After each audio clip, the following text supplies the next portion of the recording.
ergeyga ka socda dowladda Qatar oo xalay ku hoyday magaalada Muqdisho ayaa maanta kulamo la yeelanaya dhinacyada kala duwan ee siyaasadda sida mucaaradka xubno ka kala tirsan dowladda federaalka iyo dowlad goboleedyada. Dr. Mutallaq Al-Qahtani ayaa xubnaha uu la kulmay waxaa ka mid ah midowga musharaxiinta.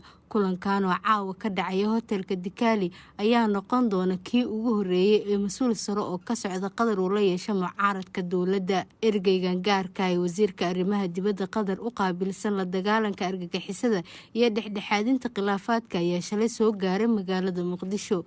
Wadaxaajoodyada ayaa sida ay muujinayaan macluumaadyada laga helayo ila diblomaasiyadeed oo ku dhow xirada Xalane waxaa lagu wadaa in diiradda lagu saaro arrimo ay ku jirta khilaafka doorashooyinka Soomaaliya.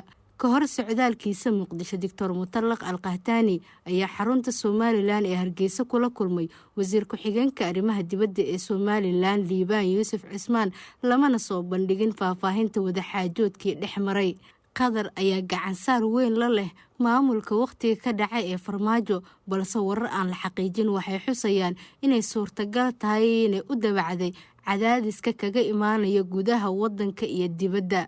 dadka falanqeeya siyaasadda ayaa rumaysan in tallaabada Qatar ee qaaday ay ka dhigan tahay inay hagaajiso sumcadeeda Soomaaliya eena rumaysan tahay in maalmihii farmaajo ee xukunka Soomaaliya ay gabagaba yihiin si ay ula macaamisho cid kasta oo xukunka ka bedesha. Dr. Mutallaq bin Maajid Al-Qahtani waa ninkii hogaaminayay wadaxaajoodyadii uu Mareykanka la galay Taliban taasoo hoosha isu soo dhaweyntooda ay lahayd dowladda Qatar.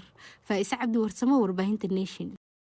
IBS Bank waa bangi aad u ballaaran oo shirta qaran adduunka ay aqoonsan yihiin oo astaanta ku shaqeeyo waa degdegsiima adeeg iyo ammaan dib dhacayn.